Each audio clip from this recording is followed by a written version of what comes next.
The Little Girl, lesson number 3. Before you are going to read something, there is a paragraph in which some important factors are always given before we are going to read the lesson. Okay? Question is, do you feel you know your parents better now? बहुत ध्यान से समझना है इसको, बहुत अच्छा question है. क्या हमें ऐसा कभी फील होता है कि अब आप इस वक्त जितनी उम्र में आ चुके हैं, क्या आप आपके पेरेंट्स को बेहतर जानने लग गए हैं कि आपके पापा कैसे हैं, मम्मी कैसी है, गुस्सा कब करते हैं, धोते कब है, या प्यार कब ज्यादा करते हैं, या आप डरते कितना है उनसे? मेरे हिसाब से आज जितना आप जानते हैं उतना आप यंगर जब थे, जब आप छोटे थे, शायद तब नहीं जानते थे, उतना ज्यादा नहीं जानते थे, लेकिन धीरे धीरे सीखने लग गए कि ये सब क्या है. Agree? Perhaps you now understand the reason for some of their actions that used to upset you earlier. Perhaps you are today able to understand which thing? The reasons for some of their actions. Sometimes they might have beaten you.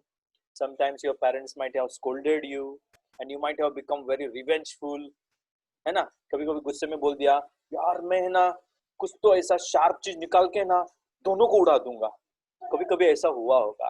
बचपन में था वो, बचपन में, क्योंकि आपकी कुछ चीजें सक्सेसफुल नहीं हो रही थी और तब उनकी अहमियत आपको नहीं थी. You are not well acquainted with their behaviour, with their actions. Okay, and therefore according to my knowledge today now you understand why they did all this things. और इससे भी आगे जब जाएंगे आप भविष्य में, तो आपको पता चलेगा कि शायद 2 और लाफे मारे होते ना पापा ने, तो आज मैं यहाँ पे नहीं वहां पे होता. शायद ऐसा भी हो सकता है. That used to upset you earlier, but now you feel that their scolding or their different type of the actions or rejections or becoming very angry is only and only for you and your future. कोई parents अपने बच्चे के अलावा किसी और चीज के बारे में ज्यादा सोचते नहीं है. उसके भविष्य में क्या हो ऐसा सोचकर ही वो उसे डांटते हैं और उसके हिसाब से अलग अलग एक्शंस लेते हैं. I hope you understood the first ideology. Then second is this story about a little girl whose feelings for her father change from fear to understanding. एक छोटी सी बच्ची की कहानी है जो धीरे धीरे, जो अपने पापा से बहुत डरती थी और उसकी जो फीलिंग्स हैं वो धीरे धीरे चेंज होने लग गए. जो डर था वो एक अंडरस्टैंडिंग में बदलने लग गया. वो समझने लग गई धीरे धीरे कि पापा आखिर ऐसे क्यों है मेरे. Okay, and will probably find an echo in every home. और इसका आपको आवाज, इसकी जो गूंज है हर एक फैमिली के अंदर दिखाई देती है. कि जब आपको ये पता चलता है कि कोई भी इंसान डर से जब अंडरस्टैंडिंग की तरफ जाता है, तो उसकी गूंज आपको हर फैमिली में सुनाई देगी कि आखिर ये सब हो क्यों रहा है, ऐसा कब होता है. ना coming to the exact lesson, I hope you will listen the lesson very carefully. It's a beautiful story, touching story. It's a lengthy story but good one. Now to the little girl, he was a figure to be feared. उस छोटी सी बच्ची के लिए there is a small girl in the house, and for the little girl he means her father. उसके पिता उसके लिए क्या थे? A figure to be feared, a character or a person to be feared, जिनको देखकर उन्हें यस या उस लड़की को डर लगता था. And avoided her father, और वो अपने पापा को जितना अवॉइड कर सकती है उतना अवॉइड करती है. Okay, then second is, can you see me now? Okay, second line, every morning before going to work he came into her room. One beautiful thing is there in every house. जब आप छोटे थे तो आपके पापा जब आपको आपके बेडरूम में छोड़कर जाते थे और वो अपने ऑफिस में चले जाते थे या मम्मा जाती है, तो आपको एकदम प्यारी प्यारी सी, यस, किस मिलती थी बचपन में। कितनी खूबसूरत किस थी वो, when mama used to kiss you or father used to kiss you, so beautiful, correct? और ऐसे ही वहां पर भी होता है। Every morning before going to work, what her father did is he came into her room and gave her a casual kiss, casual, a simple and sober type of a kiss, especially means he would not like to disturb the child, बच्चों को disturb ना हो, ऐसे हल्के से उसको किस करके फिर वो जाते थे। To which she responded with goodbye, और जैसे उसकी आंखें खुलती थी तो वो जाते हुए अपने पापा को गुड बाय, बाय पापा, ऐसा करके वो बोलती थी, गुड बाय फादर, ऐसा बोलती थी। And oh there was a glad sense of relief when she heard the noise of the carriage growing fainter and fainter down the long road. Now, the most important thing what is mentioned here is when used to she feel very much comfortable, when she would feel quite glad sense of relief, उसे बहुत अच्छा तब लगता था जब पापा गाड़ी पर बैठकर जैसे जैसे उनकी गाड़ी की आवाज दूर दूर दूर जाने की सुनाई देती है, जैसे उनकी गाड़ी की आवाज थोड़ी कम थोड़ी कम थोड़ी कम, मतलब चले गए, yes, now my dad has gone, कहाँ पे, ऑफिस में चले गए, तब उसको बहुत अच्छा लगता था। She used to feel very comfortable. Okay? In the evening, when he came home, she stood near the staircase and heard his loud voice in the hall. अब शायद आप में से कुछ जन को बुरा लगेगा, जब वो आगे बात बढ़ेगी तो शायद खराब लगेगा पल भर के लिए, लेकिन देखते हैं होता क्या है। When the father is coming back from his office at the evening time at home, she stood near the staircase. Where would she stand? Near the staircase. And heard his voice, heard the voice of father in the hall. Hall में जोर जोर से पापा के चिल्लाने की आवाज ऊपर सीढ़ियों से जब वो खड़ी रहती थी वो सुनती थी। और सबसे पहले उनका सेंटेंस मुंह से क्या निकलता था? Bring my tea into the drawing room. जल्दी से मेरी चाय ड्राइंग रूम में लेके आओ। दूसरा सवाल, Hasn't the paper come yet? क्या आज न्यूज़पेपर नहीं आया? कहाँ रख दिया तुमने वो newspaper? Mother, not father's mother. The young girl's mother means his wife. Okay? Mother, go and see if my papers out there. क्या न्यूज़पेपर बाहर कोई जगह पे पड़ा तो नहीं है? क्या तुमने उठाया नहीं उसको? क्या उसको सही जगह पर रखा नहीं आपने? जाओ तो जरा एक बार देखो तो। And bring me my slippers. और हो सके तो मेरी स्लीपर्स भी साथ में लेकर आना। ये सब कमांड्स दिए जाते थे। इन सब कमांड्स के बाद आगे क्या होता है? ठीक है, इन सब कमांड्स के बाद आगे जो होता है नेक्स्ट पॉइंट में, सेकंड पॉइंट नंबर देखो ध्यान से। सबसे पहले वो अपनी बेटी जिसका नाम है केजिया, केजिया, ओके, नाम है उस लड़की का, सबसे पहले मदर बुलाती है। Mother would call to her, Kezia, if you are a good girl you can come down. अगर तुम अच्छी लड़की हो, सबका कहना मानती हो, तो नीचे आओ बेटा फटाफट। And take off father's boots, और जाकर अपने पापा के जूते निकालो बेटा जाकर। अब आपके बहुत सारे, खास करके लड़कियां जितनी भी हैं इस ग्रुप में जिन्होंने ज्वाइन किया यहाँ पर, शायद आपको लगेगा कैसे पापा यार अपनी छोटी सी बच्ची से अपने जूते निकलवाते हैं, ऐसा थोड़ी ना कोई इंसान होता है। देखते आगे क्या होता है, ऐसा क्यों हो रहा है उसके साथ, बेचारी के साथ, क्या उसकी कोई गलती है? Let us find out. लेकिन ये मदर बोलती है, जाओ बेटा पापा के बूट्स निकालो, जूते निकालो, शूज निकालो। Slowly the girl would slip down the stairs, बेचारी धीरे धीरे स्टेयर्स पे से नीचे उतर के आती है। मोर slowly still across the hall, पापा जिस रूम में है उस रूम से अभी भी वो काफी दूरी पर है, अभी भी हॉल में पहुंची नहीं है वो। And push open the drawing room door, और धीरे से ड्राइंग रूम में जहां पर पापा इंतजार कर रहे थे चाय का, स्लीपर्स का, न्यूज़पेपर का, धीरे से उस दरवाजे को खोलती है। तब तक क्या होता है, by that time he had his spectacles on, पापा तब तक अपना चश्मा पहन लेते हैं, and looked at her over them in a way, and looked at her over them, चश्मे से अपनी बेटी को ऐसा करके देखते हैं, ओके, ऐसा जैसा घुर्रा के देखते हैं, किसी को गुस्से में देखते हैं वैसा, in a way that was terrifying to the little girl. और जिस तरह से वो घुर्रा के देखते हैं ना, तो उससे बेचारी वो जो लड़की है केजिया बहुत डरती है, ओके, वो घबरा उठती है। Please don't scratch. और जैसे ही वो घबराती हुई वहां पर पहुंचती है, तो उसके बाद पापा देखो क्या कहते हैं, what is the father trying to say, well Kezia, hurry up and pull off these boots and take them outside, जल्दी से आओ बेटा यहाँ पर, और ये जूते निकालो मेरे फटाफट, और उठाकर इनको बाहर रख के आओ, जाओ फटाफट।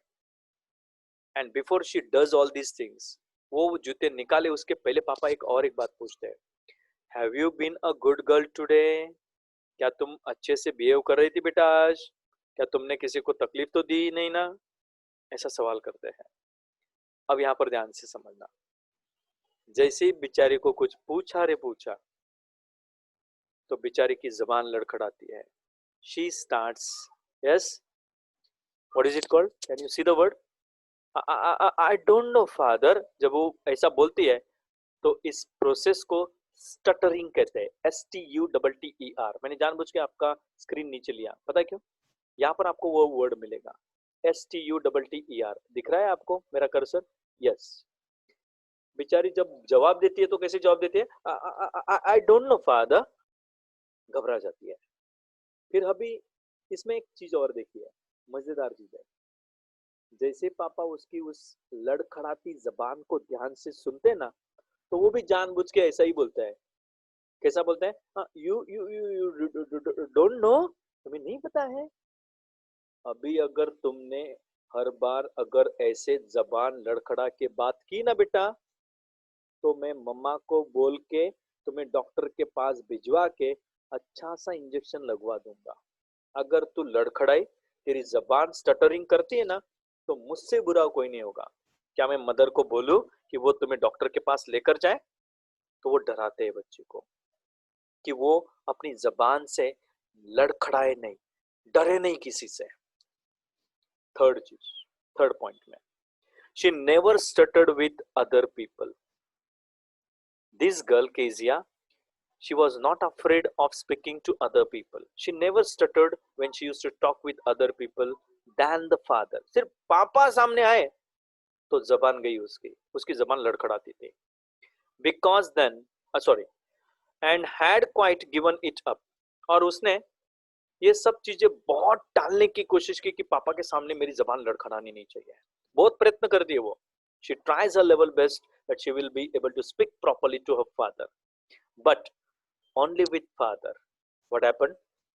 Because then she was trying so hard to say the words properly. वो तब लड़खड़ाती है, okay? उसने यहाँ पर meaning given it up means stopped doing it. She had tried to stop doing all this type of stuttering work, but okay, I'll just enlarge the size of the lesson here. She never stuttered with other people and had quite given it up, but only with father. Because then she was trying so hard to say the words properly. क्योंकि जब वो पापा के सामने रहती थी, तो अपनी तरफ से पूरी तैयारी के साथ बहुत हार्डशिप्स लेकर वो कोशिश करती है कि पापा के सामने मेरी जबान नहीं लड़खड़ानी चाहिए, बहुत अच्छे से उनको सुनाई देना चाहिए कि मैंने क्या बोला क्या नहीं बोला।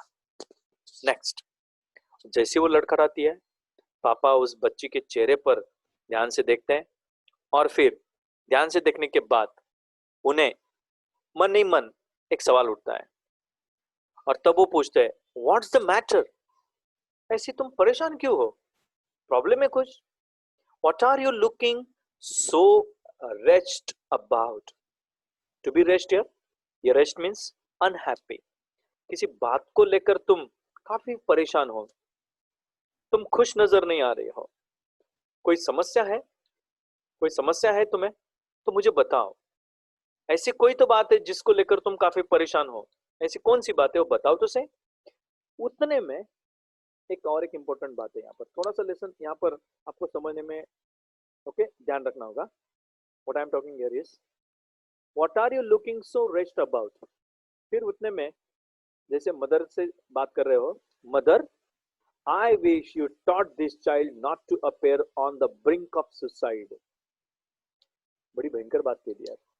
पता है क्या है बात, बच्ची की मम्मा, केजिया की मम्मा, काश तुमने बच्ची को ऐसा कुछ सिखाया होगा कि जिससे वो ओके ऐसा कुछ तो सिखाओ बच्ची को। आई विश, इच्छा है मेरी कि तुम बच्ची को ऐसा सिखाओ कि वो किसी दिन सुसाइड करने के बारे में सोच ना बैठे। इतना तो उसको पक्का बनाओ कि वो सुसाइड के बारे में गलती से भी ना सोचे। इतना उसके अंदर धैर्य बनाओ, उसको करेजियस बनाओ, ऐसा वो कह रहे थे यार केजिया।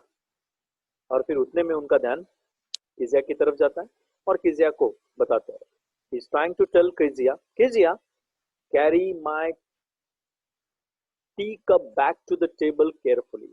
मेरा ये जो चाय और रकाबी जो है जो आपने लाई है, okay that is a cup and the saucer, just carry this properly, don't let it fall down, be very careful while you carry, you should be attentive, you should concentrate and you should not make a mistake, so be very careful and carry it up to the table। जैसे सब प्रकार के अलग अलग orders दिए जाते हैं। And then ये सब होने के बाद बच्चे के मन में पापा की इमेज कैसी थी, ही वॉज सो बिग, पापा दिखने में इतने बड़े थे, हट्टे कट्टे, his hands and his neck, खास करके उनकी गर्दन और उनके हाथ एकदम बड़े बड़े थे, जैसे आपको दिख रहे हैं अभी, ओके एकदम बड़े बड़े से लगते थे, एकदम हट्टे कट्टे जैसे। स्पेशली हिज माउथ, अब मैं माउथ आगे नहीं लेके रहता हूँ, आप समझ जाना वहां पे। खास करके उनका जो माउथ है, व्हेन ही यॉन, जब वो बकासी देते ना, यॉर्निंग करते, इतना बड़ा सा मुंह फाड़ के यस क्या करते हैं, he is trying to yawn loudly, thinking thinking about him alone was like thinking about a giant. उनके बारे में, अकेले होने के बारे में सोचना, अगर उसको गलती से अकेले रहना पड़ा ना घर पे कोई दिन पापा के साथ अकेले, तो उससे दिन भर टेंशन रहेगी कि पापा मेरी छोटी गलती के लिए मुझे धोना बैठे, मारना बैठे, या मुझे यस कोई भी प्रकार की पनिशमेंट देना बैठे।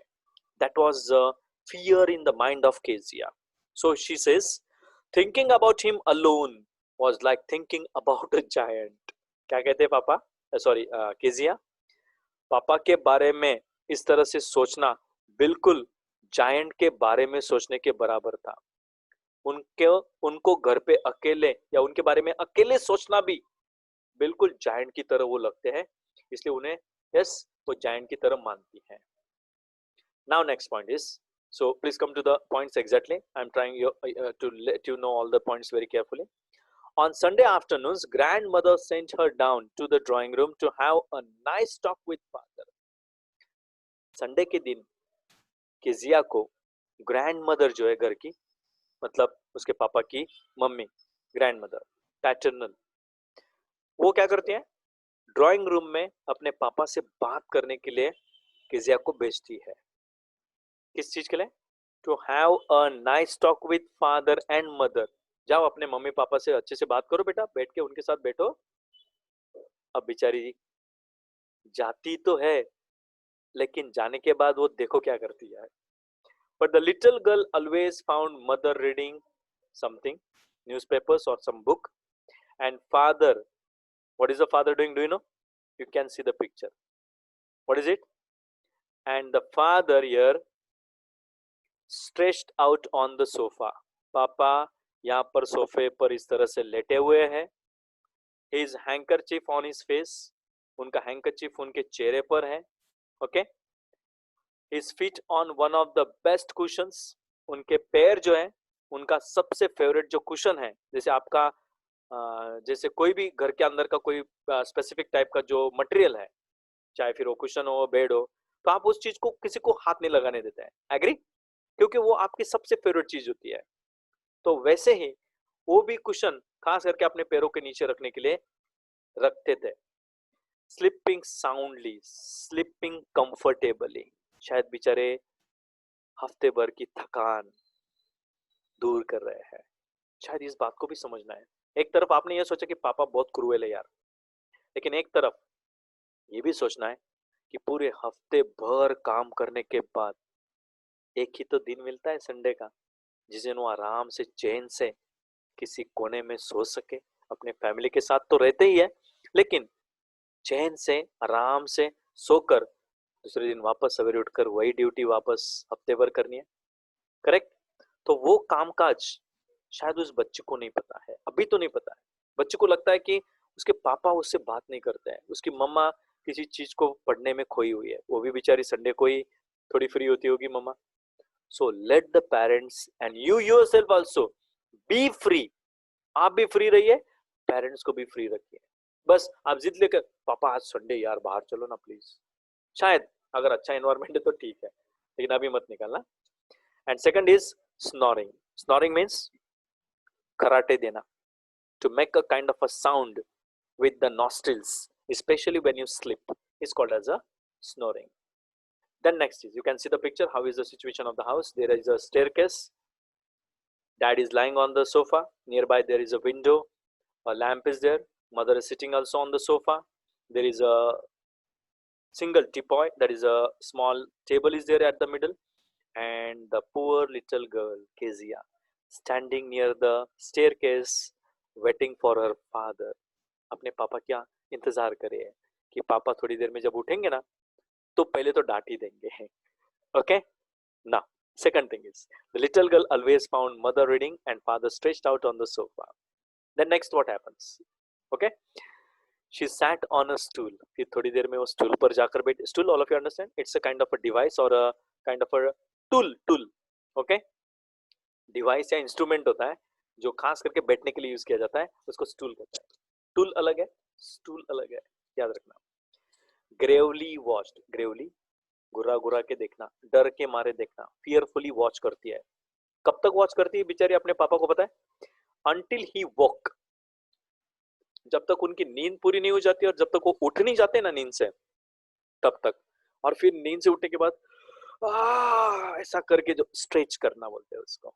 मैंने जानबूझ के आवाज निकाल के बताई आपको ताकि आपको समझ में आ सके। एंड आज द टाइम, और फिर उठने के बाद पता है सबसे पहले क्या करते हैं, ही इज आस्किंग टाइम। और जैसे टाइम पूछते हैं, वहां पर मेंशन नहीं किया है किसको पूछते हैं वो टाइम, लेकिन कितने बजे है ऐसा पूछते हैं। देन लुक्ड एट हर, फिर बाद में उनकी नजर सबसे पहले किजिया पर जाती है। और तब वो पता है, जैसे नींद में से उठते तो सबसे पहले किजिया बेचारे ऐसे घुरा के देख रही है, घबरा के, हाँ पापा उठ गए। तो पापा सामने से पता है कैसे जवाब देते हैं, डोंट स्टेयर सो किजिया, किजिया इस तरह से घुरा के क्यों देख रही है, you look like a little brown owl. बच्ची को बिल्कुल आउल की तरह कहते हैं वो, एक छोटे से ब्राउन कलर के आउल की तरह लगती है तू, ऐसी मोटी मोटी आंखें फाड़ के मत देख मुझे, डोंट स्टेयर एट मी इन सच अ वे। फिर उसके बाद वन डे, यहां से थोड़ा सा लेसन चेंज होता है, so please be attentive. One day when she was kept indoors, एक दिन किसी कारण से बच्ची को घर पे ही रुकना पड़ा, घर पे ही रुकना पड़ा। और उसकी वजह से, ओके, किसी क्या कारण था वो भी ध्यान से समझ लेना। One day when she was kept indoors with a cold, okay, with a cold, her mother told her that father's birthday was next week. किसी ठंड के लगने की, सर्दी की वजह से, ओके, उसके ग्रैंड माँ ने बताया कि आज बच्चे को घर पे रहने दो, और उस बच्ची को ये बताया कि बेटा आज तेरे पापा का बर्थडे है। ओके, सॉरी आज नहीं, आज बताया कि पापा का नेक्स्ट वीक में बर्थडे है। and suggested she should make him a pin cushion. Pin cushion means it's a kind of a small cushion. Cushion like एक छोटा सा तकिया होता है जो खास करके किसी छोटे से खिलौने की तरह बनाया जा सकता है. ओके. और ऐसा एक पिन कुशन तुम पापा के लिए गिफ्ट के तौर पे उनको बर्थडे को अपने हाथों से बनाओ. भले वो रेडीमेड ना हो चलेगा.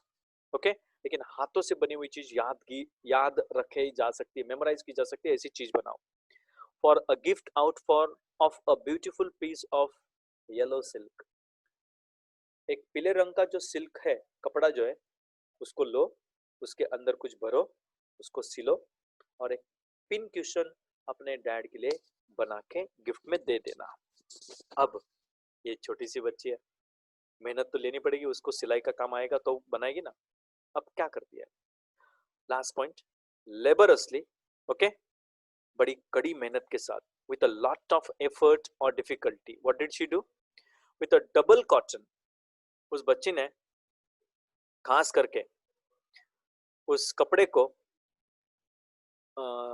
दोनों तरफ से डबल टाइप का कॉटन लेकर, जैसे एक कपड़ा है उसको ज्वाइन करते हैं, तो ऐसा डबल कॉटन उसने दोनों तरफ से बनाया ताकि उसके अंदर पिलो के जैसा कुछ भर सके.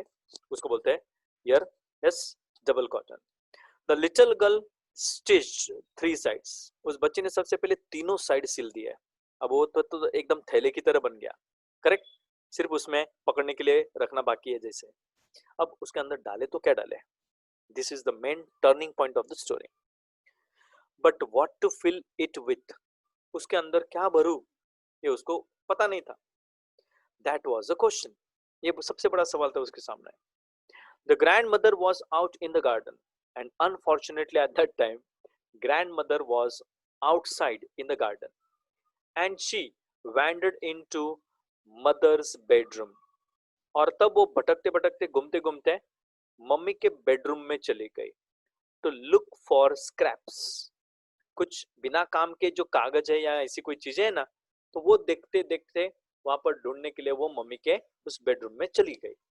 अब होता देखो क्या, मम्मी का मतलब मॉम डैड का एक जो अलग रूम होगा, वहां पर कुछ पेपर्स वगैरह कुछ मिलता है कि नहीं वो देखने के लिए वो चले गए. अब हुआ क्या? On the bed table she discovered a great many sheets of fine paper. उसने देखा कि बेड के बाजू में एक जो टेबल लगा होता है, जॉइंट होता है, there are some beautiful papers, very fine type of the papers lying all together in a bundle. Okay. And they can be used as a stuff for the cushion. cushion के अंदर stuff करने के लिए, भरने के लिए ये कागज तो बहुत अच्छे हैं. She discovered a great many sheets of fine paper. She even found a great many sheets of fine paper. बहुत सारे sheets भी पड़े हुए थे. Okay. Small pieces of cloth और पेपर एक्सेट्रा जो है उनको स्क्रैप्स बोलते हैं, लेकिन उसको पेपर दिख गए वहां पे. गैदर्ड देम अप, उसने कुछ बंडल का बंडल उठाया पेपर्स का. टोर देम इनटू टाइनी पीसेस, उनको छोटे छोटे छोटे छोटे छोटे जो प्यारे प्यारे टुकड़ों में काट दिया. एंड स्टफ्ड हर केस, और तब उसने जाकर ये पूरा का पूरा